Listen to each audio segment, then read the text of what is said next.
Zakaj?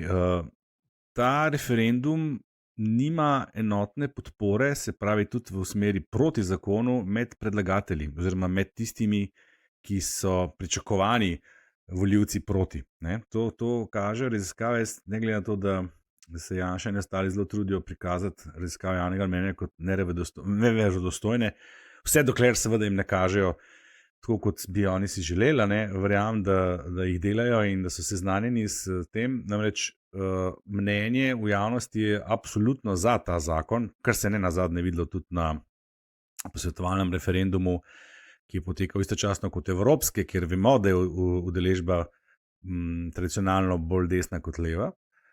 Tudi vse zadnje raziskave kažejo, da je ta podpora zakonu kvečjemu še večja v primerjavi s tistim referendumom. In tisto, kar je pa bistveno, podpornike zakona najdemo, in to v nemalem številu, tudi med podporniki strank kot so NSi in Demokrati, pa tudi malo manj med podporniki SDS.